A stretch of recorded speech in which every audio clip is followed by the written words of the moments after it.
14페이지 정비법상 정비사업을 추진해 나갈 때는 계획 없는 사업을 없듯이 이 사업을 추진하기 앞서서 계획을 수립합니다. 그 계획으로서 세 가지가 있다. 이렇게 먼저 전국 단위의 정비사업을 추진하기 위한 그런 정책계획서로서 기본 방침을 수립하게 됐고요. 이 정비사업 관련된 전국 단위의 그런 정책계획서로서 이 기본 방침은 국토교통부 장관이 수립권자이다. 이렇게 좀 받으시고, 그래 국장이 이 기본 방침을 수립할 때는 몇 년을 내다보고 수립하는가? 10년. 그걸 10년마다 수립한다. 이렇게 해요. 그 다음에 몇 년마다 타당성 검토해야 되는가? 5년마다. 이 정도는 좀 알아두시기 바랍니다. 기본 방침. 누가 수립하는가? 국장. 몇 년을 내다보고 수립하는가? 10년. 몇 년마다 타당성 검토하는가? 5년. 이 정도만 봐두시면 훌륭하겠고, 그 다음에 1-1번. 이것은 이제 각각의 도시를 책임지고 있는 장들이 자기 지역에서 앞으로 향후 10년을 거쳐서 정비사업을 이렇게 정책으로 추진해 나가겠다는 계획서로서 기본계획을 수립하게 되어 있습니다. 이 기본계획은 지자체장, 바로 특광, 특특, 시장까지만 수립권자이고 군의 책임자인 군수는 수립하지 않습니다. 그래 이 수립권자에는 군수는 포함되지 않는다. 이렇게 좀 봐주시고, 이 특광, 특특, 시장까지가 수립권자인데 그네들은 자기 관할에 대하여 향후 10년에 걸쳐서 이런 정비사업을 이렇게 추진해 나가겠다는 정책계획서로서 이 기본계획을 수립해 나가고 있습니다. 이 계획의 수립권자하고 수립단위 10년 단위로 수립을 하고, 이 계획도 몇 년마다 타당성 검토하도록 되어 있는가? 5년마다. 이 정도는 좀 알아두시기 바랍니다. 그래서 수립권자를 보았는데요. 수립 기준은 국장이 정합니다. 기준은 누가 정하냐 그러면 항상 국장이다. 이렇게 봐두셔요. 그리고 이제 금방 그 수립권자 특광, 특특, 시장 5명 있잖아요. 이 5명이 자기 관할에 대하여 이런 정비사업 관련된 그런 정책계획서를 이 기본계획으로서 수립해 가지고 국장한테 보고를 올립니다. 국장한테 승인받는 게 아니라 보고를 올린다. 이렇게 보고 찾았나요? 국장한테 뭐 올린다고요? 보고 올린다. 승인받는 거 아니다. 이렇게 하시고, 그리고 이 기본계획과 관련해서 알아둘 것은 이 기본계획을 수립하게 될 때 특별시장, 광시장, 특별자치장, 특별자치도사, 대도시장까지는 꼭 수립을 하게 됩니다. 자기 관할에 대하여. 근데 대도시가 아닌 시 있잖아요. 인구 50만 미만이. 이런 시의 경우는 도사가요 너 수립해라 라고 인정하지 않으면 수립하지 않아도 돼요. 도사 너 수립해라 라고 인정하면 수립해 가지고 도사한테 승인을 받아야 된다. 이렇게 좀 알아두십시오. 자, 그 다음에 이 계획의 수립 절차는 뭐 시험에 나오는 경우는 별로 없습니다만은, 수립할 때는 이 정책계획서를 먼저 주민에게 공람을 시킨데 며칠 이상 공람을 시키는가? 14일 이상. 그리고 지방의 의견에 들어갑니다. 지방의 의견 청취에 들어가는데 의견 청취자 이 계획서를 보내면 며칠에 응답을 해주냐? 60일. 60일 지날 때까지 아무 말 없으면 이의가 없는 관주하고요. 그 다음에 협심에서 확정 고시하면 됩니다. 협심 뭐 이런 것은 크게 중요한 거 아니고, 그때 협의 요청이 주민에게 공람 기간 며칠 이상 보자는가? 14일. 그리고 지방에게 보내면 며칠에 의견 제시하는가? 60일. 이렇게 두 가지만 좀 받으세요. 14일 이상 공람. 지방에 의견 청취자 보내면 60일에 의견 제시. 60일 도가할 때까지, 지날 때까지 의견서 안 들으면은 이의가 없는 걸 간주해서 통과. 이렇게만 받으시고요. 자, 그 정도를 보시면 훌륭하겠습니다. 할 거 없잖아요. 기본계획, 수립권자 5명. 군수 아니다. 그리고 이자들 수립할 때 몇 년을 수립하는가? 10년 단위로 수립하고, 몇 년마다 타당성 검토하는가? 5년마다. 그리고 이 자들 수립했다면 국장한테 뭐 받은가? 승인받은가? 보고하는가? 보고한다. 이렇게. 그리고 이자들 바로 이자들 중 누구는 승인을 도사한테 받는 경우가 있는가?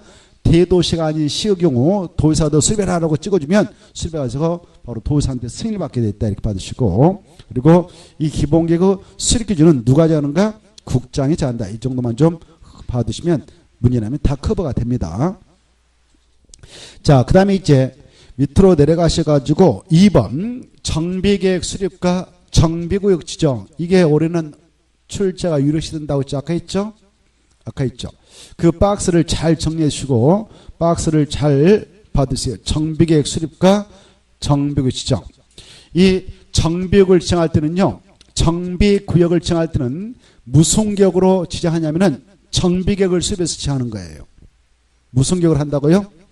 정비계획을 딱 확정고시하면 정비구역도 지정된다 이렇게 하는 거예요.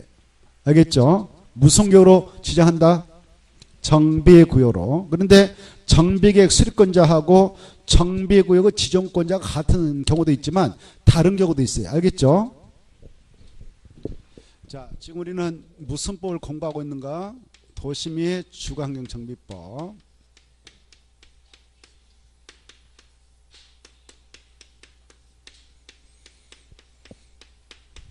이 법은 몇 문제 나온다고 그랬습니까? 6문제 나오죠. 6문제 나오면은 최소한 여러분은 3문제 이상만 맞춰도 대성공한 겁니다. 알겠죠? 3문제. 뭐 6문제 다 맞추면 좋겠지만 그런다고 해서 어디다 써먹을 일 없잖아요. 뭐 100점 맞은다고 해도 성장 준 것도 아니고. 그렇잖아요. 그래서 우리는 공법에서 100점 만점에서 60점만 획득하면 대성공한 겁니다. 60점. 60점은 다른 시험에서 100점하고 똑같은 가치가 있어요. 그쵸? 그래. 60점 맞으면 공법은 100점 맞은 것도 똑같다 이렇게 생각하면 돼요. 체육할 다 했잖아요. 다. 자, 그래 국토개법 12문제 나오면 10문제는 꼭 맞히도록 노력하시라고 그랬고 당부 말씀드렸습니다. 12문제 중 10문제 맞춰야 된다. 그건 너무 쉽게 나오니까 국토개법은. 알겠죠? 또 내용이 간단해요. 또 쉽게 출제를 해요. 공부하면 나오고요. 그 다음에 도시개발법 6문제 나오는데 절반 맞추면 괜찮다 그랬어요. 6문제 중 3문제. 정비법도 6문제 나오면 3문제. 이 정도 맞추면 대성공해. 그러면 10문제 맞췄다. 3문제에서 16문제 맞췄네. 과랑 일단 면했네. 그렇죠? 과랑 면했잖아요. 이제. 그러면 이제 과랑 면했고 그 다음에 이제 건축법 7문제 나오는데 거기서는 최소한도 4문제 이상 맞춰야 돼. 4문제. 그 시간 날 때마다 건축 파버린 거 좋아요. 파버린. 그래서 5문제 정도 맞춰도 노력했으면 좋겠고. 주택법 7문제 나오는데 그건 5문제 6문제 맞춰야 돼. 양도 얼마 안 되잖아요. 주택법은. 그래 전략적으로 국토개법 파버리고 주택법 파버리고 그다음에 건축법 파버리예요. 농지법은 그냥 2문제 그냥 주워버리고. 그러면 할 거 없잖아요. 자, 그래 건축법 한 4문제 3문제 맞히고 주택법 3문제 4문제 맞히면 거기서 6문제. 그러면 아까 16문제 맞춰놨죠? 6문제 더하면 25 몇 문제 돼버린가요? 엄청나네 엄청나. 자, 그래 이 정비법은요 요약집만 잘 정리하면 몇 문제 맞힌다? 4, 5문제 맞춰. 4, 5문제. 알겠죠? 요약집을 잘 이해하시고 잘 짝짓해서 머리 떠드면 돼요. 그래 정비법은 정비사업을 시행할 때 정리는 사업시행절 작법이라고 했습니다.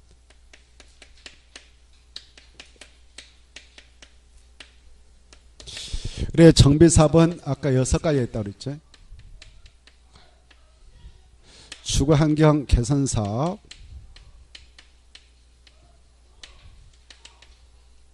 그 다음에 주택 재개발사업, 그 다음에 주택 재건축사업, 그 다음에 도시환경정비사업.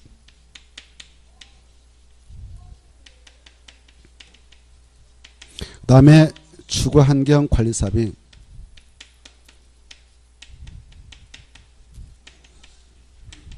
그 다음에 가로택 정비사업.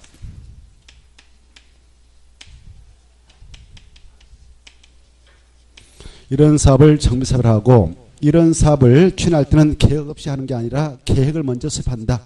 그 계획도 하나는 2가지는 정책계획서, 하나는 이제 실제 정비사업을 하는 구체적인 계획으로서 만들어진데 정책계획서로서 만들어진 것이 바로 전국 단위로 만드는 것이 뭐냐?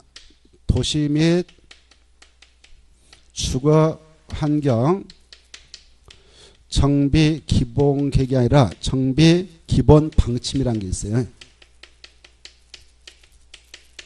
이걸 수립하는데 이건 전국을 내다보세요 하는 거예요. 전 국토가 이렇게 있다 그러면 전국을 책임지고 있는 자가 누굽니까?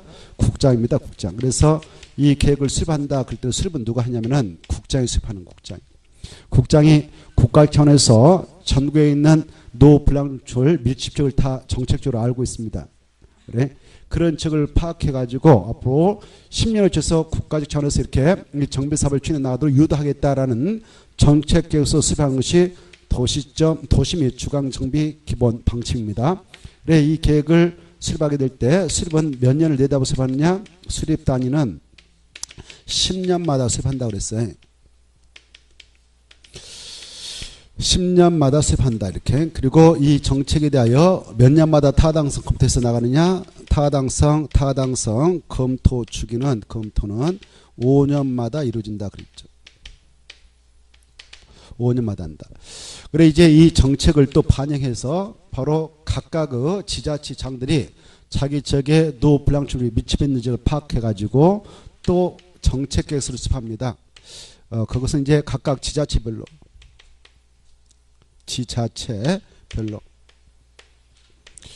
그래 그 특별시 뭐 광역시 특별자치시 특별자치도 시까지 그래 각각 그 지역에서 우리 도시에서는 앞으로 향후 10년을 쳐서 정책적으로 이렇게 정비사업을 추진하도록 유도하겠다라는 취지하에 계획을 수립해서 시행하게 되는데 그 계획 이름이 뭐냐? 도시점 주거환경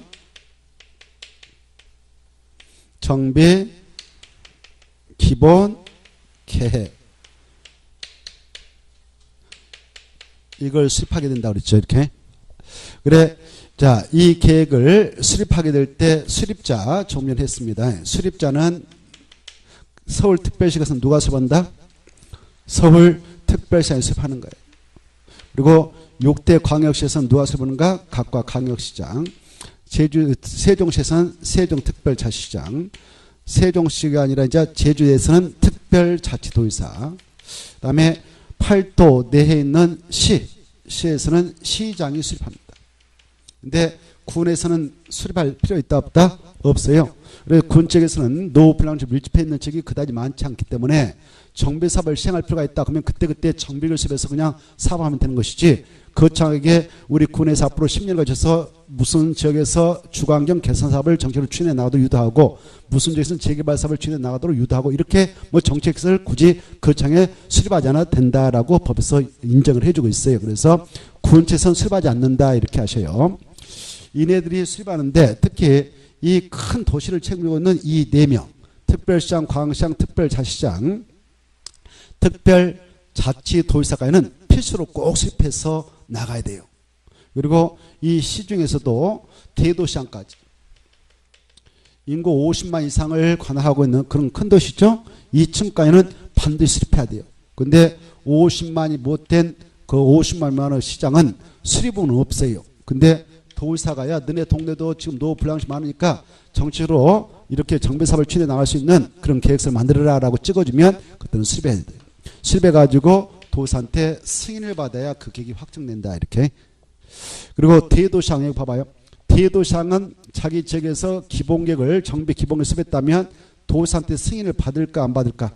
안 받는다. 이건 알아두셔야 돼요. 알겠죠? 승인 받지 않는다 이렇게 하시고 그 다음에 이제 이 5명, 1명, 2명, 3, 4, 5명 자기 측에서 이 기본계획을 약정이 너무 기니까 기본계획 그러는데 기본계획을 수립했다면 국장한테 승인받는다 보고 올린다고 그랬어요. 보고 다 올리는 거 보고. 보고만 올리면 된다. 의무상이다. 시장에 수립했던 바로 특별시장에 수립했던 다 보고는 의무적으로 올려야 된다. 이렇게 알아두시기 바랍니다.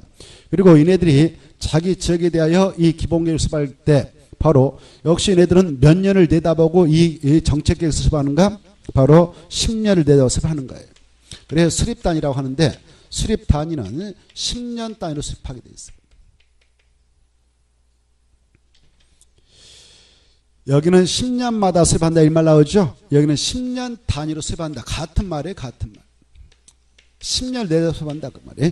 이 규정을 만들었던 친구는 갑이었고 이 규정을 만들었던 친구는 A였어요. 이렇게 그 법을 만들 때 각각 법조문을 만들어냈던 친구가 사람이 달라요. 그래서 용어를 좀 달리 썼을 뿐이지 속뜻은 똑같아. 10년을 내다봐서 한다 이렇게 이해돼요? 자, 그리고 이것도 몇 년마다 타당성 검토하는가? 타당성 검토주기. 검토는 몇 년마다 이루어진다? 5년 단위로 5년마다 타당성 검토해야 된다. 이게 숙지 받으면 되고, 그 다음에 이 기본계 기준, 수립기준 아까 누가 정한다고 그랬습니까? 기준은 국장이 정한다. 이렇게 국장이 정한다. 그리고 수립 절차는 이 정책계획 수립할 때는 뭐 서울특별시 수립한다, 대종광역시장 수립한다 그러면 이 기본계획에다가 바로 정비사업 저기 있잖아요. 이 정비사업을 앞으로 향후 10년을 거쳐서 이렇게 무슨 지역에서 단계적으로 무슨 사업을 추진해 나갈 것이고 이렇게 그런 내용을 담습니다. 근데 저 6가지 다 건을 다 여기다 집어들까 하나는 빠질까 할까? 하나 빠져. 뭔 사업? 가로택 정비사업 빼버리고 바로 위에 있는 5가지 사업을 앞으로 향후 무슨 지역에서 몇 년부터까지 하겠습니다라는 정책 내용을 포함해서 수립하는 것이죠. 이렇게 5가지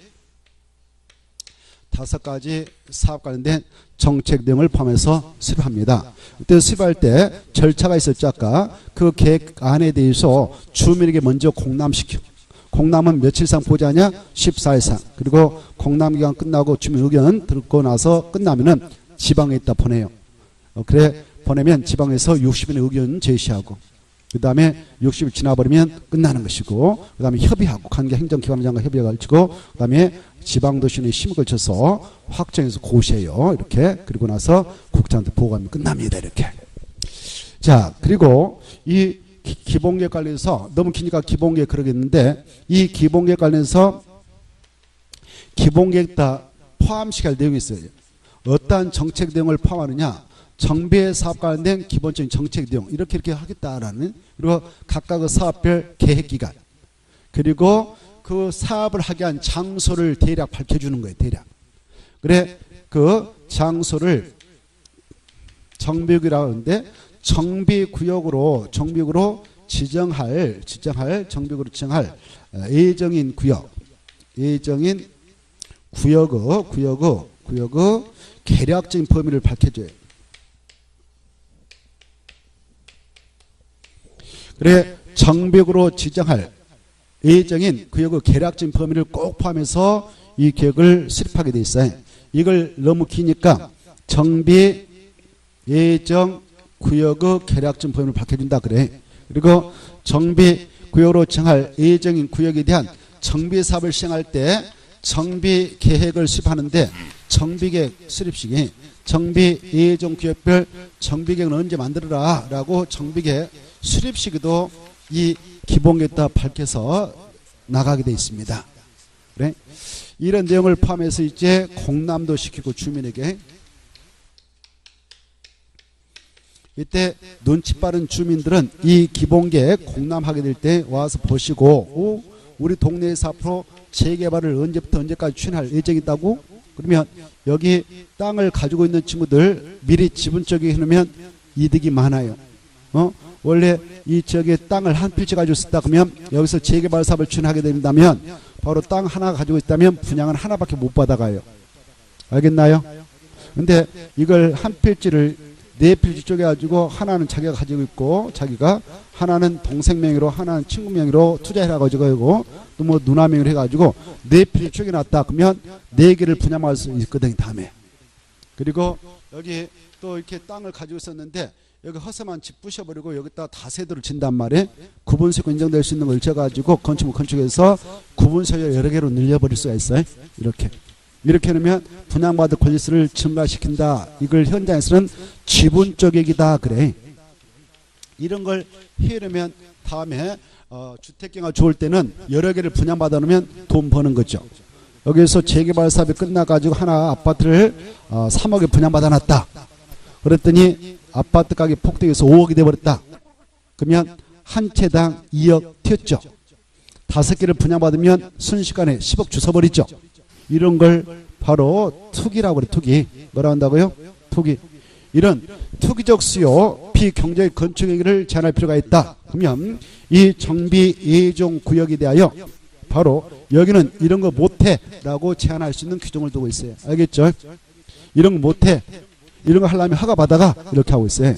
그래 정비 예정 구역에 대한 비경제적인 건축 행위를 억제하고 투기 소유를 방지할 필요가 있다. 그러면 이 장소에 대해서 법적으로 행위를 이런 개발 행위를 제한할 수 있는데 제한할 수 있는 두 가지 건을 기억하셔야 돼. 뭐가 뭔만 일단 제한할 수 있냐? 건축물로 건축행위하고 토지 분할만 일단 제한해서 고시할 수 있다. 이렇게 하셔. 이때 이런 걸 못하게 막고자 할 때에는 몇 년 동안 제한할 수 있냐? 제한 기간이 중요한데 제한 기간은 바로 원칙은 3년 동안 막아낼 수 있어요. 3년 동안. 그리고 아참이 여의치 않으면 1회 하나여 1년을 더 연장해 버릴 수가 있어요. 이렇게 딱 제한 고시하면 제한 대상하고 기간을 딱 고시하면 이런 것들 이 장소에서 할 때는 관할 시장 군수한테 허가 받아야 돼. 허가 받고 하도록 되어 있습니다. 이런 것들을 지분적인 방지책 그래. 지분적인 방지. 그래 정비 예정 구역에 대해서 정비 예정 구역에 대하여 행위를 제한할 때는 뭐가 뭔만 일단 제한할 수 있냐? 건축물을 건축하고 토지 분할을 제한할 수 있고 제한기간이 중요한데 원칙 3년 동안 제한하되 몇 해 하나요? 몇 년을 더 연장해서 제한할 수 있는가? 1회 하나요? 3년을 더 1년을 연장해서 제한할 수 있다. 이렇게 알아두시면 좋겠습니다. 이렇게 제한된 지역에서는 이 두 가지 행위를 할 때는 관할 시장원한테 허가 받아야 된다. 허가 함부로 안 내줄 겁니다. 허가 내주면요 딱 기록이 남을 거 아니에요. 기록이 남으니까 다음에 이네들은 바로 분양을 받을 수 있는 권리에서 죄가 될 수가 있어요. 자, 아무튼 그거 받으시고 그 다음에 이제 자, 이 정비 예정 구역에 대한 정비계획 수립 시기까지 이 기본계를 통해서 딱 알려줍니다. 이렇게 고시를 해준단 말이에요. 그래 이제 이 정비 예정구역, 기본계에서 밝히고 있는 정비 예정구역에 대한 장소를 관하고 있는 그 기초자산시장, 서울에서는 자치구청장, 뉴욕대 광역시에서도 자치구청장과 광역시에 있는 군수, 특히 이네들은 바로 이 정비 예정구역별 정비 사업을 하기 위한 정비계획 수립시가 도래했다. 그러면 정비계획을 수립해야 돼요. 이 기본계획에서 밝히고 있는 정비계획의 수립시가 도래했다. 정비 예정 구역별 정비계획 수립시가 도래했다. 정비사업을 하기 위한 구체계획인 정비계획 수립시가 도래했다. 그러면 이 계획을 수립해야 돼. 근데 지금 주민들이 다 공람을 통해서 이 기본계획 공람을 통해서 우리 지역에서 앞으로 바로 재개발을 하기 위한 정비계획을 언제 수립하겠지라고 알고 가셨는데 이 계획을 수립할 친구들이 그 정비계획 수립시가 도래했는데 1년 동안 방치하고 있어요. 1년이 지날 때까지 경과할 때까지 멍 때리고 있네요. 그러면 빨리 이 계획 좀 만들어 주세요라고 그 정비 예정구역에 있는 토지동호 소유자가 이 계획 좀 빨리 만들어 주세요라고 이반을 제안할 수 있어요. 그래 시장 군수한테 빨리 이 계획 좀 만들어 주세요라고 제안을 할 수가 있습니다. 알겠나요? 그래 정비 예정구역별 정비계획 수립 시기가 도래했건만 그 수립 시기가 도래한 날부터 몇 년이 경과할 때까지 이 계획을 수립하지 않고 있으면 바로 이 계획 좀 빨리 만들어 주세요라고 토지동호 소유자가 이반 제한할 수 있는가? 1년 이거 하나 받으시고 이때 만약 이반 제한서가 들어가게 되면 반입을 이런 친구가 이렇게 반입을 통보해 준대. 반입 통보는 제한일부터 원칙 며칠 내에 반입을 통보해 줄까요? 오 대단하시네요. 60이네. 근데 부득이한 사정이 있으면 1회 하나요. 며칠을 연장할 수 있을까요? 30일을 연장해서 통보할 수 있다. 이렇게 좀 이 두 가지 사항은 알아주세요. 몇 년이 경과할 때까지 수립하지 않고 방치하고 있으면 이 토지동호 소유자가 이반해달라고 정비계획 이반 제한서를 낼 수 있는가? 1년. 그리고 제한서가 들어가면 며칠 내에 반입을 통보해 주는가? 원칙 60일 한 차례만 30일을 연장해서 통보할 수가 있다. 이렇게 받으시고 근데 우리가 국토개법상 바로 도시군관리기 이반 제한과 도시개발법상 도시발구역 지정 제한을 공부했지 않습니까? 했죠? 생각나죠? 그래 국토개법상 주민과 이해 관계자가 바로 도시군관리계 위반권자에게 위반을 제한할 수 있는 사항은 네 가지가 있습니다 했죠. 기지산 대체가 있습니다. 그랬죠. 생각나죠? 기지산 대체. 이런 제한서가 들어갈 때에 바로 위반권자들 제한했던 증객에 반입을 통보해 주게 될 때 제한일부터 원칙 며칠의 반입을 통보해 주게 되나요? 거기는 45일 알죠? 그리고 일에 하나요. 며칠을 연장해서 통보할 수 있나요? 부득이한 사항이 있으면 일에 하나요. 30일. 근데 여기는 원칙 60일, 일에 하나요. 30일을 연장 통보할 수 있다. 이런 수치의 차이가 있으니까 주의를 요한다 하겠습니다. 그리고 이 도시개발법상 도시개발구역 지정 제한도 우리가 공부했지 않습니까? 생각나죠? 도시개발구역 지정 제한 누가 할 수 있느냐? 누가 누구한테 할 수 있느냐? 바로 지정 제한은 도시개발사업 시행자로 지정할 수 있는 자가 바로 할 수가 있습니다라고 공부했지 않습니까? 그때 다만 국주는 제대입니다. 그랬죠. 국가 지방자치단체 도시개발자본 지정 제한자에서 제대니까 그 자들 빼고 나머지 시행자가 될 수 있는 자격자들이 도시개발구역 지정을 제한할 수가 있다. 그때 제한을 하게 되는 상대방인즉 바로 공공기관의 장과 정부 출연기관의 장이 30만 정도 이상의 규모로 국가가 밀접방권을 가지고 지정을 제할 때는 국장한테 가는 것이고 나머지 자들은 그 지정을 제한하는 지역을 관할하고 있는 특별자치도지사, 시장, 군수, 자치구, 구청에서 갑니다. 그렇지 않습니까? 그때 제한사가 들어가면 거기는 며칠 이내 언제까지 반입을 통보해 주는가? 거기는 원칙 1개월. 부득이한 사정이 있으면 1개월 연장 통보할 수 있다. 이런 것들 좀 잘 비교해 두셔라 그 말이에요. 이해돼요? 자, 아무튼 그렇다 치고 여러분이 뭐 다 알고 계시라 생각하면서 한 번씩 이렇게 터치를 해드린 거예요. 알겠죠? 기억력을 다시 되살려보라고. 자, 그 다음에 이제 여기에서 이것도 아셔야 돼. 아까 정비 예정구에 대하여 그 개발행위를 제한할 때 두 가지를 제한할 수 있다. 그리고 기간. 여기는 아까 3년 1년 연장할 수 있다 그랬죠? 그쵸? 그런데 지금 이런 제한 문제를 우리가 국토개법에서 중요한 거 하나 정리한 바 있죠? 개발행 허가 제한. 생각나요? 개발행 허가 제한. 생각나죠?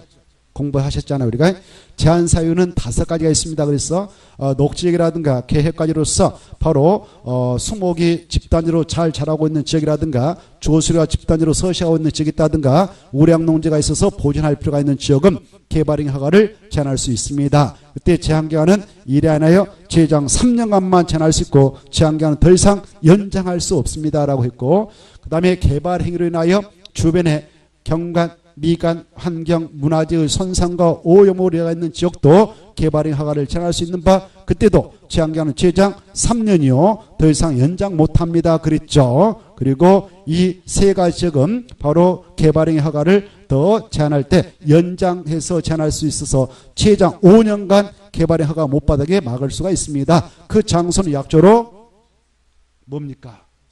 도지기. 오 좋아요. 도도지기 도지기. 그렇죠? 도시군 기본계획이나 도시군 관리를 수행하고 있는 지역 그리고 도시군 관리기 결정남으로써 그 용도지역에서 여러 가지 행위자니 변경될 것으로 예상되는 지역 그냥 약조로 도시군 기본계획이나 도시군 관리를 수행하고 있는 지역 이렇게 기억하시라고 했죠. 그 다음에 도지가 뭐예요? 지구 단위 계획으로 지정된 지역 그 다음에 기가 뭐예요? 기반시설 부담으로 지정된 지역 이런 곳은 개발행 허가를 최장 5년간 제한할 수 있습니다. 그랬죠? 1회 하나 3년 제한하고 1회 하나 2년 더 연장할 수 있기 때문에 합산 5년간 제한할 수 있습니다. 이렇게 공부를 했습니다. 그거하고 여기하고 헷갈려서는 안 된다. 여기는 바로 3년 제한하되 1회 하나요. 1년만 더 연장해서 제한할 수 있다. 알겠죠? 다음 우리가 또 건축법을 공부할 겁니다. 건축법상 건축허가 제한과 건축허가 받은 건축물의 착공 제한 파트 하나요. 그때 건축법상 그러한 건축허가 제한과 허가받은 건축물의 착공을 제한할 때 제한기간이 아주 중요한데 그때 건축법상 건축허가 제한 착공 제한을 할 때 제한기간은 몇 년이 원칙일까요? 몇 년이 원칙일까요? 건축허가 제한 허가받은 건축물의 착공 제한은 제한기간 원칙 몇 년 동안 제한할 수 있다? 오 좋아 2년. 그 다음에 몇 해 하나요? 몇 년을 더 제한기간 연장할 수 있다. 1회 하나요. 1회 하나요. 인력. 오, 그게 어마어마하게 중요한데 대단하십니다. 여러분들. 그래, 그 세 가지를 종합하기 위해서 알아주셔야 돼요. 국토협상 개발행 허가 제한, 여기 정비 예정구역에서의 개발행위 제한 기간, 그리고 건축법상 건축 허가 제한, 이것들을 종합하기 위해서 여러분들이 물에다 넣어놔야 바로 시험장에서도 헷갈리지 않고 답을 구할 수 있습니다. 자, 이제 교재 보시면서, 자, 이래 여기 보세요. 이제 이 기본계획에서 밝히고 있는 정비 예정구역별 정비계획 수립시가 도래했다. 그래서 이 계획을 수립하게 되는 수립권자들이 자체로 수립하는 경우도 있고 1년 동안 수립하지 않고 버티고 있으면은 토지동호 소유자가 위반해달라고 제한을 할 수 있다고 그랬죠. 그래, 제한을 받아서 반영해서 수립하든 아니면 직접 자기들이 자발적으로 수립하든, 그러면 이 정비계획을 수립할 때 수립권자가 누구냐? 수립권자가 거기 나왔죠. 수립권자는 약자로 뭐라고 하냐? 시장, 군수. 이렇게 돼 있죠? 시장, 군수. 알겠나요? 시장, 군수 하면은 몇 명이 포함되어 버립니까? 여기는 5명 포함된다고 했잖아요. 아까. 몇 명? 5명. 그래, 용어의 뜻을 아까 우리가 자세히 보았잖아요. 시간 들여가지고. 그래, 여기 정비법에서만 그래. 가운데 시장하고 가운데 국제 쉼표가 아니에요. 가운데 국제 군수하면 이것은 몇 명을 의미한다고 그랬을까요? 5명이. 5명이 누구누구인가요? 저 사업장이 세종시면 특별자치시장을 말하고, 사업장이 제주도면 특별자치도사를 말하고, 사업장이 팔도다 그러면 각각의 시면 시장, 군이면 군수를 말하고, 그쵸? 그리고 저 사업장이 저기 서울특별시하고 6대 광역시다 그러면 각각의 자치구가 있으면 자치구청장. 광역시 내에는 자치군도 있다고 그랬죠. 인천광역시 광화군 옹진군, 부산광역시 기장군, 대구광역시의 기장군, 저기 부산광역시의 대구광역시의 달성군, 부산광역시 기장군, 이런 것들을 광역시 내 군이라고 그래. 알겠나요? 자, 그래, 이런 광역시 내 군수, 이렇게 해서 이네들까지를 약자로 시장하고 콕 찍고 군수 그래. 이해돼요? 알겠죠? 자, 그래, 이 정비계획은 수립할 때 수립권자는 누구냐? 시장하고 군수다, 이렇게 하는 거예요. 알겠죠? 이네들이 수립권자예요. 수립권자. 이네들이 아니면 수립할 수 있다 없다? 없습니다. 알겠죠? 이네들만 수립권자다. 그래, 이 정비계획을 수립할 때 여기 봐봐요. 정비계획을 수립할 때 이 정비계획은 아주 중요한 얘기거든. 이제 이것은 정비사업을 하게 한 계획이란 말이에요. 정비사업. 뭐 하게 한 계획이라고요? 정비사업을 하게 한 계획이에요. 이 계획이 수립되어서 법적 절차 거쳐서 이렇게 딱 고시됐다. 그러면 고시된 이 계획의 내용들만 하게 돼 있어요. 이 계획의 내용들만 사업을 하게 돼 있어요. 이 계획에서 주거환경 개선 사업하겠다라고 고시가 되면 주거환경 개선 사업을 할 것이고, 이 계획에 의하여 고시된 사업이 재건축 사업이다 그러면 재건축 사업이 진행될 것이고, 이 고시된 이 계획에 의하여 도시환경 정비 사업하겠다 하면 이 계획에 따라 도시환경 정비 사업이다라고 고시가 되어 있으면 도시환경 정비 사업이 추진되는 겁니다. 그만큼 중요하고 구속력 있는 계획이 이 계획이란 말이에요. 알겠나요? 엄청 중요해요.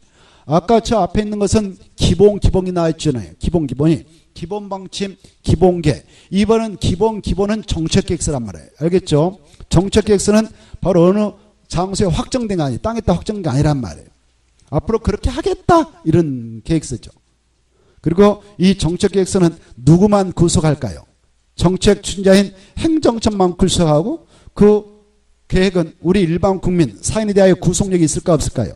없죠. 이런 계획을 비구속적 행정계획이라 했지 않습니까? 그런데 이 계획은 한번 확정돼 버리면 바로 확정 고시되면 구속력이 있는 중요한 구속적 계획이어서 이 계획이 확정된 장소 여기다 그러면 이 안에서는 우리 일반 국민과 그리고 행정청을 다 구속해 버리는 거예요. 그래서 이것은 중요한 구속적 계획이다, 이렇게 하는 겁니다. 이 계획은 바로 여기에서 파생됐잖아요. 국토계획법 공부할 때에 중요한 계획으로서 구속주객이 있었다. 그게 뭐였냐? 도시군관리. 생각나요? 그래. 도시군관리계획. 이 계획을 만들어서 결정할 수 있는 내용 총 몇 가지가 있었나요? 이 내용 딱 결정 무시하면 구속이 있다고 그랬잖아요. 그래 도시군관리로 결정해 나갈 수 있는 내용은 총 6가지가 있다고 그랬죠? 6가지. 6가지는 다 알고 계실 걸 이걸 지금도 모르면 사람 다니다고 그랬죠? 그렇잖아요. 이거 지금 저하고 여러분이 만난 그 순간부터 지금까지 수십 번 우리가 이걸 살펴봤는데 첫째가 뭐예요? 용도 지역, 그 다음에 용도지구 지정과 변경하는 도시군관리 있고, 그 다음에 개시수도 이익 이러한 그 용도구역의 지정과 변경하는 도시군관리 있고, 세 번째 기반시설의 설치 정비 계량, 그 다음에 네 번째 여기 나오죠. 도시개발 사업이나 도시개발 사업이나 정비 사업에 관한 계획도 있습니다. 그랬죠. 그리고 지구 단위 계획과 지구 알죠? 그래 여기에서 파생된 거란 말이에요. 여기서 파생돼서 정비법이 탄생됐단 말이에요. 알겠죠? 그래 이 사업을 시행할 때 특별히 적용하겠다는 법이 정비법이요. 그리고 정비법상 이 정비 사업을 하게 될 때는 정비 사업에 관한 계획을 만들어서 이걸 고시하고 사업을 하는데 이 정비 사업에 관한 계획을 약조로 정비계획. 그래 뭐라 한다고요? 정비계획. 알죠? 그 정도. 그래 정비계획이 딱 확정 고시되면 그것은 구속력이 있다. 그래 구속력. 그래 도시개발 사업은 무슨 법을 통해서 그 시행 절차가 규정되어 있다고 그랬습니까? 도시개발법. 지난주 우리가 공부했잖아요. 도시개발법상 도시개발 사업 할 때도 도시개발 사업에 관한 계획을 만들어요. 그 계획을 약조로 개발계획 그랬어. 개발계획. 뭐라고 했다고요? 개발계획. 개발도 딱 여러 가지 사업과 관련된 내용을 담아서 딱 고시하면 구속력이 있는 중요한 계획이죠. 그 계획들만 사업을 하거든. 그러하듯이 이 정비계획도 사업의 내용과 그 향방을 결정하는 중요한 계획이다. 이렇게 이해하셔야 돼요. 정비계획은 아주 중요해. 시험 공부로서 아주 중요하다. 이 계획에 따라서 이제 쫙 사업을 하거든. 이 계획이 어떻게 결정되느냐에 따라서 사업의 향방이 달라지는 것이죠. 자, 그래 이 계획은 수립권자가 이자들이다. 그런 거예요. 그러면 이자들이 수립할 때에 자, 이 수립권자는 이네들인데 이 시장 군수인 이네들이 수립할 때에 이것은 10년을 내다보고 수립한다. 이런 수립단이 있을까 없을까? 없어요. 5년마다 타당성 검토한다. 이런 규정이 있을까 없을까? 없어요. 이건 정책계획서 아니거든.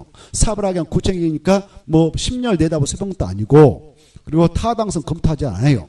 그런 규정 없다. 이것도 아셔야 돼요. 그리고 시험에서 정비계획은 10년 단위로 수립해야 된다. 이런 질문하면 그건 헛소리니까 틀린 소리란 말이에요. 정비계획은 5년마다 타당성 검토해야 된다. 그럼 틀린 소리 없어. 그런 말. 이해돼요? 저 두 가지 정책에서는 그런 말 있지만 이건 없다. 이것도 생각하면서 공부했으면 좋겠고. 자, 그래 이제 이 정비계획은 기본계획에서 밝히고 있는 노 블랑시 밀집해 있는 지역을 대상으로 해서 정비사업을 하기 위해서 만드는데 이 계획은 저 6가지 사업 중 무슨 사업과 관련해서는 절대 만들 일 없다고? 가로 주택 정비사업. 그래서 정비 기본계획 수립 문제, 정비계획 수립 문제, 이 계획에 따라 지정되는 정비구역 지정 문제, 이런 내용의 규정은 정비법상 규정되어 있는 이런 내용은 가로택 정비사업에 대해서는 전혀 적용되지 않는다. 가로택 정비사업은 가로계에서 하니까. 이 가로계 안에서 이루어진 것이 가로주택 정비사업이니까 바로 가로택 정비사업은 여기까지에 대해서는 적용되지 않는다. 이거죠. 이해됐죠? 자, 그러면 이 정비계획에서 알아둘 거, 정비계획은 이내에도 수립한다. 이내에도 수립하는데 이 계획을 수립하게 되는 경우 포함시켜야 할 내용. 어떤 내용을 포함하느냐. 그 내용이 바로 우리 교재는 없지요. 없지요. 없지만 그냥 몇 가지는 알아두세요. 정비계획에다 포함시켜야 할 내용은 정비사업 명칭을 꼭 잡아야 돼. 사업 명칭. 아까 말씀드렸지 5가지 이상 무슨 사업을 하는 계획이냐. 그리고 사업 명칭하고 그 다음에 그 정비사업을 하게 한 정비구역의 위치. 어디서 하려고 하냐. 이 사업을 어디서 하려고 하냐. 정비구역과 그 면적. 그래 이 계획이 딱 고시되면요. 이게 확정 고시되면 그 계획 속에 들어있는 정비구역도 확정돼 버리는 거예요. 그 면적도. 이해돼요? 예? 그래 자 그 다음에 이 정비계획에 따른 이런 것도 포함해. 이 사업을 언제 들어갈 거냐 여러 가지 내용이 있는데 정비사업 사업 시행 예정식 그리고 그 사업과 관련해서 필요하다면 국토개법상 지구단위 계획도 포함할 수 있어요. 지구단위 계획. 지구단위 계획에 해당하는 사항도 포함할 수 있어요. 그리고 이 사업을 통해서 뭐 하려고 하느냐라는 건축물의 주용도도 포함해. 아파트 질 것이냐, 상가 질 것이냐, 공장일 것이냐 뭐 이런 것들이 그 사업장에 필요한 거예요. 여기서 정비사업을 한다 그러면 사업장에서 하게 될 내용을 싹 포함하는 거예요. 여기다 뭐 아파트 질 것이냐, 연립주택 질 것이냐, 공장 질 것이냐, 상가 질 것이냐 이런 내용을 싹 포함하는 거예요. 알겠죠? 여기다 공동에서 뭐 만들어줄 것이냐 이런 것들이 또 도시공개성 공을 어디다 만들고 도를 어떻게 만들 것이냐 이런 거 다 포함하는 것이 이 계획 그런 것을 참고로 하시고 자 이런 내용을 포함해 가지고 이 자들이 이 계획서를 만드는데 이 계획서가 한번 확정돼 버리면 사업장도 확정돼 버리고 사업장이 확정돼 버리면 이 구역에 편입된 곳에서는 여러 가지 행위 제한을 받아 버립니다. 그래서 이 계획을 수립하게 되는 수립권자들 바로 수립 절차상 주민에게 바로 공람을 꼭 시키는데 주민 공람은 아까 기본계획과 달리 충분한 기간 동안 와서 공개 열람을 해라 라고 여유를 줘라 이렇게 하고 있어요. 그래서 공람 기간은 여기는 30일 이상 보장된다. 이게 중요해. 며칠 이상이요? 30일 이상. 30. 아까 기본계획 며칠밖에 안 됐어요? 14일. 근데 이건 아주 중요한 게 한번 확정돼 버리면 이 계획대로 그 사업장 사업이 진행돼 버리거든. 그래서 주민들에게 충분한 시간적 여유를 갖고 와서 보셔라. 그래서 30일 이상 보장한다. 이런 차이점 알고 계셔야 되겠고, 그 다음에 주민 공람시키고 나서 뭐 주민 설명 이런 거 놔놓고, 그 다음에 지방의회에다 보내요. 지방의회에다 보내면은 이것도 이네들 60인의 의견 제시. 60인에 아무나 없으면 이해 없는 거 본다. 이 정도만 보시면 돼. 그래 이제 이 정비계획을 수립해 나갈 때 아까 이네들이 수립한다고 했는데 세 번째 이 정비계획의 수립기준 작성기준이 수립기준 또 이것은 누가 정할까요? 그래 국장. 기준하면 무조건 국장이라고 그랬죠? 네? 이건 뭐 기본이니까 꼭 알으시기 바랍니다. 자 그래 이런 내용을 가지고 이 친구들이 수립하는데 여기 봐봐요. 이때 수립했던 친구 중 여기 서울특별시의 25개 자치구청장 6대 광역시대에 있는 자치구청장과 광역시는 군수 이네들을 봐보세요. 이네들을 약자로 구청장 등이라고 그래. 뭐라고 한다고요? 구청장 등이. 법에서 그래요. 법에서. 제가 하는 게 아니고 정비법에서 약속하고 있어요. 광역시 대해 군수하고 그리고 자치구청장 서울특별시에 있는 자치구청장 이네들을 약자로 뭐라 하자? 구청장들이라. 이 구청장 등은 정비계획을 수립해가지고 지네들 수립해가지고 지네들이 원했던 이 계획을 확정해버리면 정비계획도 확정고시 돼버리는데 지네들은 지네들 스스로 확정고시 못해. 이네들은 바로 정비구역을 지정해 주세요라고 바로 지정신청을 해요. 정비구역 좀 지정해 주세요라고 정비구역 지정권자한테 바로 지정신청을 하게 되어 있습니다. 그래 이때 이 정비계획을 수립했다면 이 계획서를 첨부하겠죠. 정비계획을 수립해가지고 이걸 첨부한단 말이에요. 그래서 첨부해서 제출해. 이때 여기 서울특별시 자치구청장은 누구한테 이걸 첨부 제출해서 이것 좀 지정해 주세요라고 신청하느냐? 특별시장한테. 특별시장. 서울특별시장. 6대 광역시에서는 바로 광역시한테 가요. 그래 이 친구들은 두 명은 정비계획을 수립하지는 않아요. 정비계획을 수립하지 않고 정비계획이 들어오면 그 계획을 확정고시해줘. 확정고시하면 이것도 확정고시 되거든. 상소도 사업장도. 이해돼요? 그래 이걸 딱 지정해서 고시해줘 이렇게. 그런데 여기 이 네 명은 지네들이 지네 동네 가지고 바로 정비를 수립했어요. 그래서 그대로 그냥 정비계획을 지네들이 수립해가지고 바로 확정고시 해버려요. 그러면 이것도 지정고시 됐다 그러는 거예요. 이해돼요? 이걸 잘 이해해 두셔요. 누구누구는 정비계획을 만들어가지고 직접 구역을 확정고시 하느냐? 4명. 특별자치장, 특별자치도사, 시장, 군수는 지네들이 정비계획 만들어가지고 정비계획에 따른 사업장의 정비를 직접 고시하고, 누구누구는 정비계획 만들어서 처음에서 상급자한테 지정 신청해서 지정을 받느냐?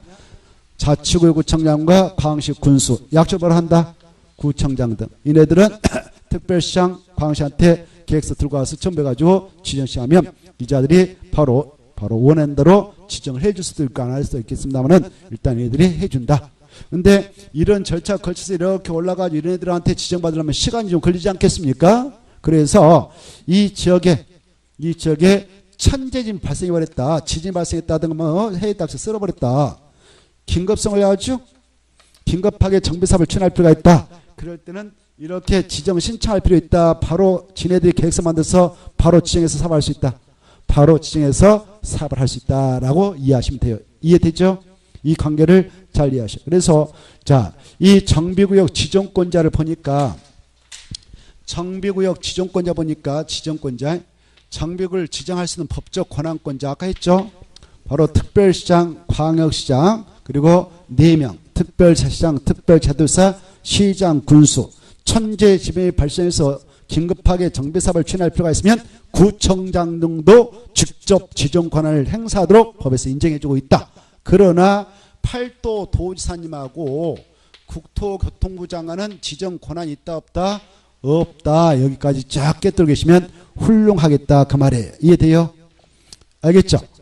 자, 그 내용이 114페이지에 쭉 나와 있고 박스 속에 그 내용이 나와 있으니까 봐두시고 115페이지 토지동 소유자의 정비계획 위반 제한에서 바로 동그라미 기억 받으시고 몇 년이 경과할 때까지 정비계획을 수립하지 않고 있으면 위반 제한서를 내볼 수 있냐? 1년 이거 하나 받으시고 동그라미 2번 며칠의 반협을 통보하냐? 60일 그리고 부득이한 사실은 한 차례만 30일 연장할 수 있는 내용을 보시고 가로 2번 구청장 등이 정비계획을 수립해가지고 특별시장 광시한테 정비계획 지정시한다. 그거 내용에서 바로 밑에 주민에게 공람시킬 때 며칠 이상 보좌하는가? 30일 이상. 정비계획 다 포인트 잡고 정비계획은 주민에게 공람시킬 때 30일 이상 보좌한다. 이때 공람을 할 때 주민 이렇게 써졌는데 주민 밑에다 써봐요. 주민에다 줄 것이고 주민에게 아까 30일 이상 공람시키라고 했잖아요. 그래 30일 이상 공람시키는데 주민 밑에다가 세입자도 포함 이렇게 써요. 이 정비계획을 공람할 때 세입자도 공람할 수 있는 자격이 있다 없다? 있다. 이것도 이해해 두셔요. 세입자는 공람할 수 있는 자격이 없다. 이렇게 시험이 나면 틀리겠네요. 세입자도 공람할 수 있는 자격이 있다. 써놓으시고 그 다음에 쭉쭉쭉 내려가셔서 바로 밑에 손 특별시 광역시에서 천재이변 등 긴급 시행시에는 구청장 등이 정비를 수립해가지고 직접 정비를 지정할 수도 있다. 받으시고 가로 3번 그 쌍가로 3번 4명은 지네들이 정비를 직접 수립하고 직접 정비를 지정한다. 이때 정비구역 지정권자들은 정비를 지정함에 있어서 정비구역의 진입로 설치를 위해서 필요하다면 진입로 지역과 그 인접적을 포함해서 정비로 지정할 수도 있다. 이런 것은 가볍게 읽어보시고 가로 4번 중요합니다. 이렇게 정비구역이다라고 지정고시 하면은 정비구역이다라고 딱 지정고시 하면은 이 장소에서 이제 보다 계획적으로 상세하게 이 지역을 철거하고 도로 같은 걸 예쁘게 또 상하수 뭐 이런 것들이 공원, 공유주차장 뭐 이런 것들을 채로 만들어야 되니까 이 장소는 자동적으로 국토법상 이걸로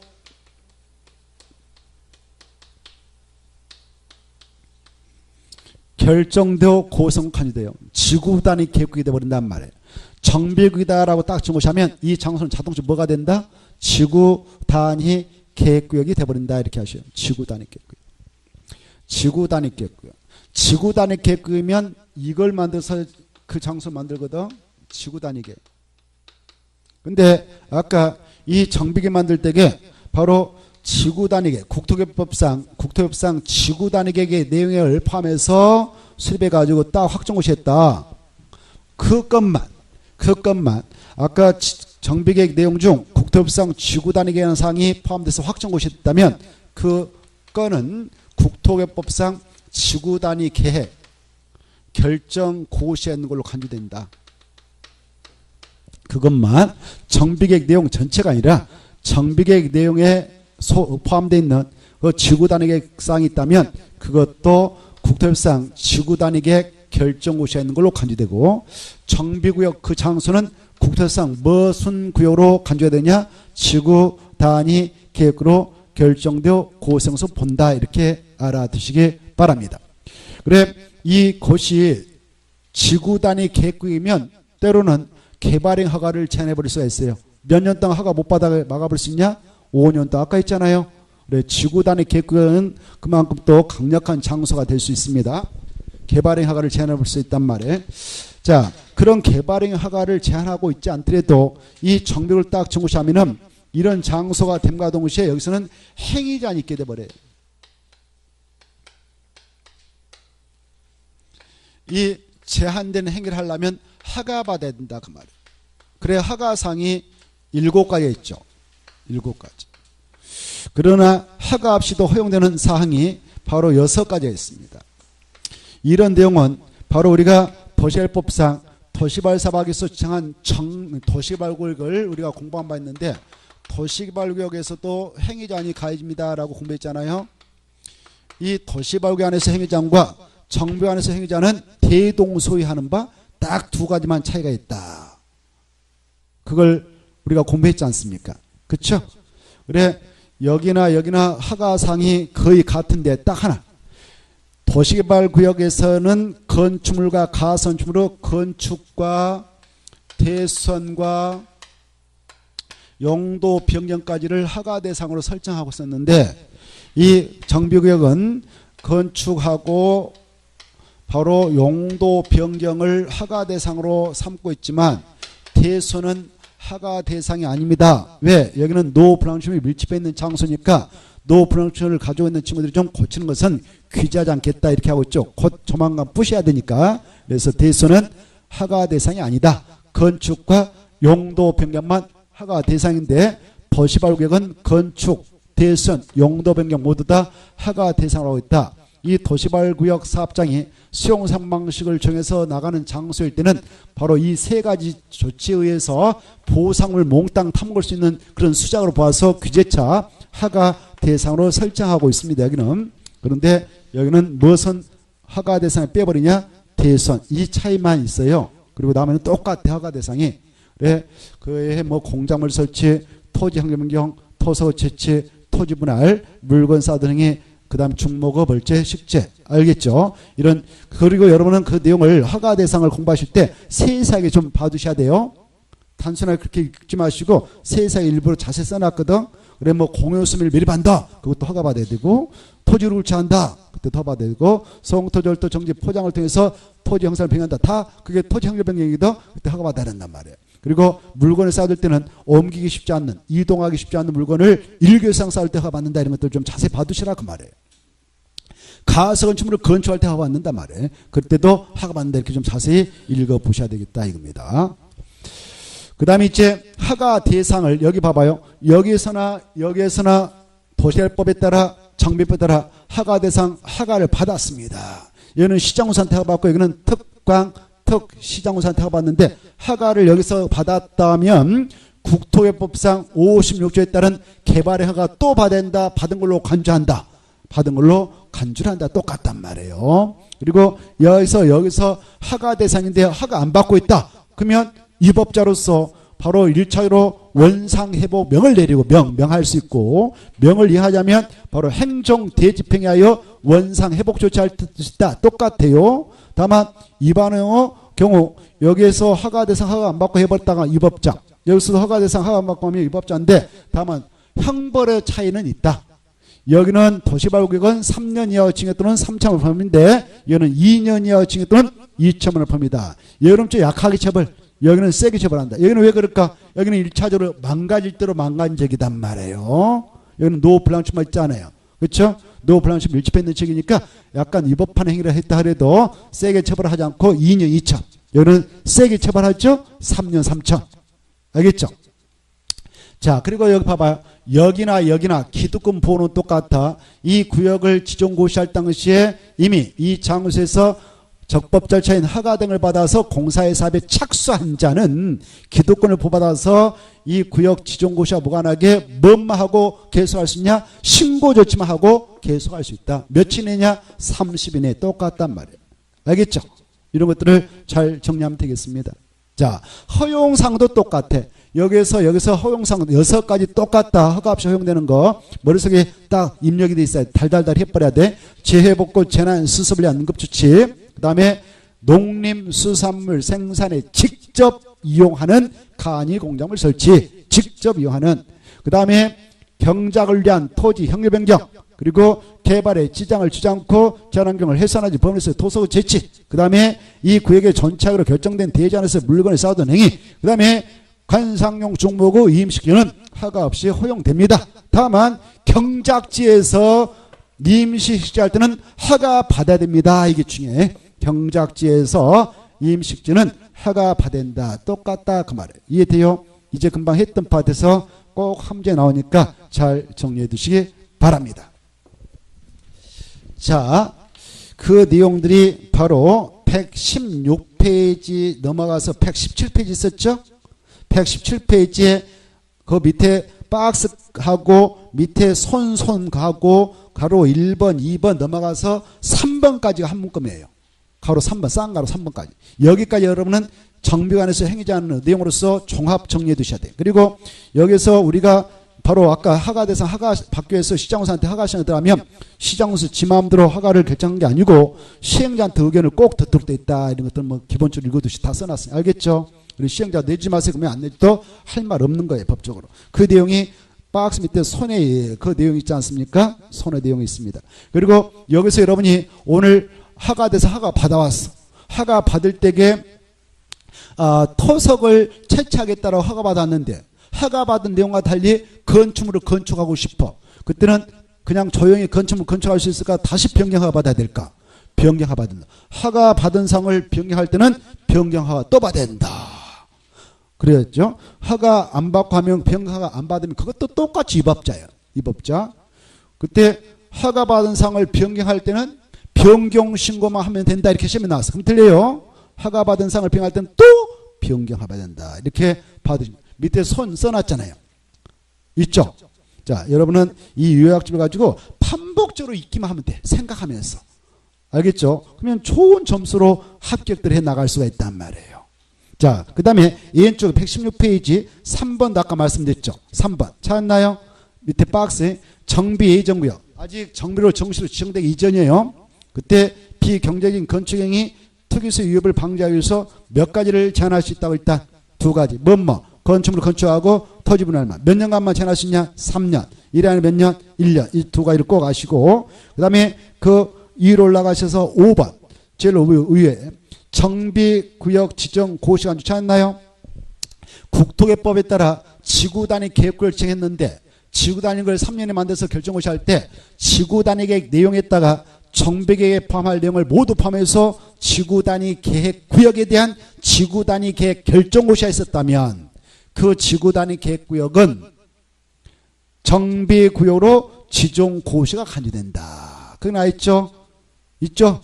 자, 읽어보시고 6번까지 하고 쉬었다 하겠습니다만은 6번 보시면은 주거환경 개선 사업은 달동네 사는 사업이죠? 이거 사업하자라고 저같이 정비를 딱 정고시했어. 이렇게 주거환경 개선 사업하겠다고 정비를 딱 정고시하면 그 장소는 바로 용도직이 확 바뀌어버리는 거예요. 어쩐다고요? 용도직이 뭐 어쩐다고? 확 바뀌어버린다. 법적으로. 이렇게 생각하세요. 원래 이 주거환경 개선 사업을 하기 위한 정비구역을 지정하기 전까지만 하더라도 그 동네는 정말 그 도시에서는 제일로 열악한 지역이 있어요. 달동네 빈민촌이었단 말이에요. 이해돼요? 그래서 도시 이미지를 완전히 깎아먹고 있는 지역이었습니다. 그런 지역을 완전히 탈바꿈시키기 위해서 지금 이 사업을 하려고 합니다. 서울에 뭐 봉 뭐 있는데 아무튼 그런 데 있어요. 그런 지역의 장소에서 이 주거환경 개선 사업을 통해서 바꿨거든. 가서 보니 이제 완전히 탈바꿈 돼버렸어요. 옛날에는 정말 허름한 집들만 있었는데 지금 아파트촌 막 해가지고 이렇게 탈바꿈 시키기 위해서 주거환경 개선 사업을 하기 위한 정비를 딱 지어놓으시면 그 장소 용도직이 확 바뀌어버린다. 그래서 아파트 막 15층 20층을 질 수 있는 땅이 돼버린다 이게. 그래 이 주거환경 개선 사업은 시행 방식이 5가지가 있어요. 5가지. 몇 가지가 있다고요? 5가지가 있는데 그 5가지 중 바로 그 토의동 소유자가 스스로 주택을 개량하는 방법이 있고, 그 다음에 시행자가 땅만 개발해서 원주민한테 이렇게 다시 주는 환지 공방이 있단 말이에요. 이런 방식을 통해서 사업하겠다라고 딱 정하시면 그 장소는 제2종 일반주로 딱 결정시가 간주돼서 2종으로 바뀌어버리는 거예요. 2종 일반.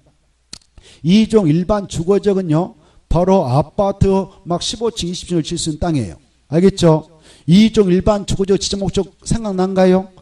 2종 일반 주거지역은 어떠한 목적을 가지고 지정하는 지역이냐? 중층주택 중심으로 편리한 주거환경을 조성할 필요가 있는 지역에다 국장시도사 대도시장이 지정을 해줍니다. 이렇게 했잖아요. 이때 중층이라고 하는 것은 바로 5층 이상 29층을 생각하시면 돼요. 해석하면 그래. 우리가 건축을 공부할 때 고층이란 말 공부했죠. 고층. 고층은 몇 층 이상을 말할까요? 층수로는. 그렇죠. 30층 이상인 건축물이나 120m, 높이가 120m 이상인 건축물을 고층 그랬잖아요. 그렇죠?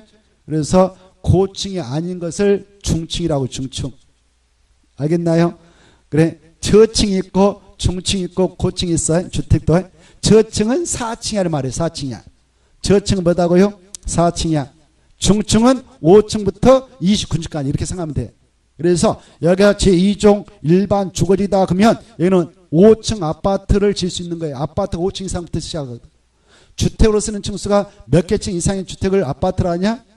5층. 그래서 제2종 일반 주거지역은 아파트를 질 수 있는 땅이 된다 그러는 거예요. 이해돼요? 근데 1종 일반 주거지역은 저층 주택 중심으로 편리한 주거 환경을 조성할 필요가 있는 지역으로서 정했기에 이 지역은 아파트를 질 수가 없는 거예요. 저층 주택이니까. 저층은 4층에 밖에 안 되거든. 이해돼요? 자, 그래 이제 탈바꿈을 시키려면 아파트를 지을 수 있는 땅을 만들어줘야 될 거 아니에요. 그래서 주거환경 개선 사업 하자라고 주거환경 개선구로서 정부를 딱 정하시면 그때 여기서 환지공급방 뭐 스스로 계량을 통해서 하겠다라고 정하셨다면 그 지역은 제2종 일반주로 결정시가 간주돼 버리고, 근데 사업할 때 여기는 수용방법을 통해서 하겠다, 관리처분 계획방법을 통해서 하겠다 그러면 돈이 많이 들어가요. 그래서 바로 그때는 더 인센티브를 주는 겁니다. 용적률 바로 더 많이 인정되는 3종으로 해주겠다 이렇게 하고 3종. 몇 종? 3종 일반적으로 결정시를 간주해버리자 이렇게 하고 있어요. 알겠나요? 3종하고 2종은 어느 적이 더 용적률이 더 많이 인정됩니까? 3종은 300%까지 인정되잖아요. 2종 일반적은 250이 최고잖아요. 생각나요? 아무튼 그래. 그렇다 치고 그 다음에 이제 이 주거환경 개선 사업을 하게 되는데 주거환경 개선 사업 하겠다 이렇게 딱 사업장을 지정 곳이었는데 역시 수용 방법도 좋고 가르침 계획 이렇게 하겠다 했어요. 둘 중에 하나. 그런데 여기에서 없는 서민들을 위한 주택을 200세대 이상 지으려고 그래. 200세대. 얼마요? 200세대 이상. 그래 200세대 이상의 기업형 뭐 임대택이라든가 공공 임대택을 만들어서 서민들한테 주려고 그래. 임대. 그것도 200세대 이상. 그럴 때는 인센티브 더 주자 이렇게 하고 있어. 인센티브. 그러면은 그거는 준축으로 결정시를 간주하겠다. 준축은 용률 500까지 풀어주거든요. 알겠나요? 용률 얼마까지 준다고요? 500까지. 그래서 바로 그런 그 지역은 임대택 건설 지역이 있다면 그 지역만 준축으로 승격을 해주자. 준축이죠. 임대택 건설 지역. 어디요? 임대주택 건설 지역. 알겠죠? 그러면 뭐가 된다고요? 준축으로 결정으로 간주한다. 다만 여기가 빈민촌은 빈민촌이에요. 그래 이거 해야겠어. 이거 해야겠다. 근데 그 장소가 개발장국인 마을이에요. 개발장국. 어디다고요? 개발장. 그린벨트 묶여버리는 그 지역에 원주민 살고 마을이 있어. 완전 빈민촌 돼버렸어. 그 동네 좀 정비하기 위해서 이걸 지정했어. 이거 주거환경 개선 사업장이다라고 지정했어. 그러면 거기는 2종 일반 제3종 일반 준주거지역이 되는 거 아니다. 빈민촌 지역에도 그냥 그 지역은 이 사업을 하기 위해서 지정했다 해서 그 지역이 2종 3종 준축이 되면 개발 장벽이 막 아파트촌 형성 난리 날 건데 그거 안 된다. 그래서 개발 장벽일 때는 적용되지 않는다라는 의회도 있어요. 어디일 때는 적용하지 않는다? 개발 장벽. 그것만 알았어요. 일단 개발 장벽은 적용하지 않는다. 그 외에도 두 가지 있는데 그건 몰라도 되고 개발 장벽에서는 적용되지 않는다. 이 정도는 좀 깨뜨리고 계시면 훌륭하겠습니다. 알겠나요? 자, 다시 수용 또는 관리처분 계획 방법을 통해서 사업하겠다라고 주관경 개성구역을 지정고시하면 그 장소는 몇 종이 돼버린다? 제3종 일반주로 결정고시가 관련된다. 다만 임대택 건설지역 200세대 이상 임대택 건설지역을 포함된 지역은 무슨 지역으로 결정고시를 간주하자? 준주거지역. 이렇게 알겠죠? 그리고 스스로 개량한 법, 그 다음에 환지 공부를 통해서 사업하겠다라고 주관경 개성구로서 정보를 딱 정고시하면 그 장소는 몇 종이 되는가? 그냥 2종 일반주로 결정시를 간주한다. 이게 작년에 대폭 개정된 사항이니까 좀 관심 있게 읽어두시면 좋겠습니다. 잠시 쉬었다가 어디를 보냐면은 118페이지 5번부터 보도록 하겠습니다.